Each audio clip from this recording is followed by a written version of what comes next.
Здравствуйте, мои хорошие! Сегодня приготовим с вами ржаной хлеб в хлебопечке. Для этого нам потребуется мука, ржаная и пшеничная, отруби, ржаные и бородинские я взяла, но вы можете взять абсолютно любые, дрожжи, соль, мед, растительное масло и сыворотку, либо, если у вас ее нет, можете взять воды. По этому рецепту ржаной хлеб получается очень воздушный, вкусный, но самое главное – полезный. Итак, приступим. Сыворотку обязательно нагреваем. Я сделала это в микроволновке, поставила на 1 минуту и наливаем в нашу чашу в хлебопечке. После этого я взяла полстакана бородинских отрубей и засыпаем в нашу теплую, практически горячую сыворотку. Аналогично я поступаю с ржаными отрубями. Также берем полстаканчика и отправляем к ржаным отрубям. Теперь мы даем нашим отрубям набухнуть, настояться в течение 5-7 минут. Наши отруби набухли. Теперь добавляем остальные жидкие ингредиенты. Берем мед. У меня большая столовая ложка. Как говорится, кашу маслом не испортишь. Вот большая ложечка меда. Добавляем растительное масло. Просеиваем пшеничную муку. Вы можете муку и не просеивать, но я это делаю для того, чтобы наш хлебушек получился более воздушным и более пышным. Следующим этапом добавляем ржаную муку. В край хлебопечки добавляем соль, в любой абсолютно. В центре делаем углубление небольшое и добавляем дрожжи. Установили нашу чашу в хлебопечку, и так как в приготовлении данного хлеба мы используем и ржаную муку, и отруби, я буду устанавливать режим хлеб из обойной муки. По-другому у кого-то называется wool wort.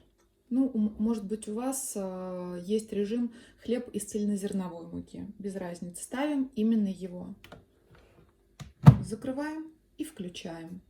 Вот такая кнопочка у меня на хлебопечке, на моей. Будет готовиться 3 часа 40 минут. Включаю. 3,5 часа прошло. Это означает, что наш хлеб приготовился. Итак, посмотрим. Он замечательный. Он приподнялся так, как я хотела. Пышность хлеба достигается не только благодаря дрожжам, которые мы используем, но и меду.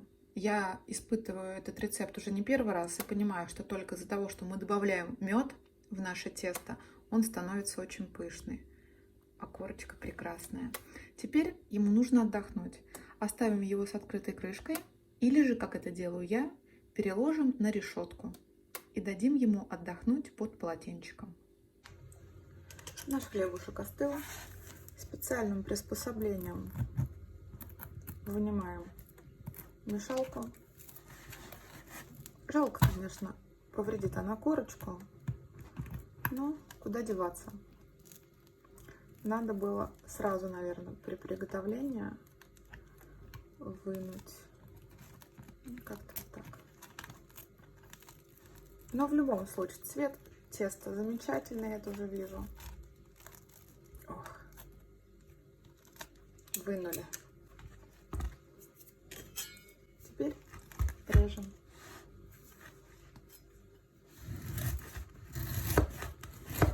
Как хрустит корочка. Я думаю, вы это слышите.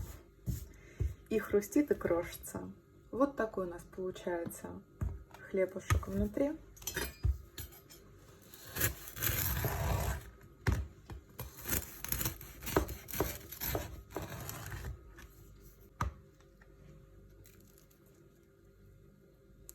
Это творожный сыр, который я готовила на своем канале, поэтому, если хотите, заходите, смотрите, готовьте. Вуаля! Приятного аппетита! Готовьте с любовью и будьте здоровы!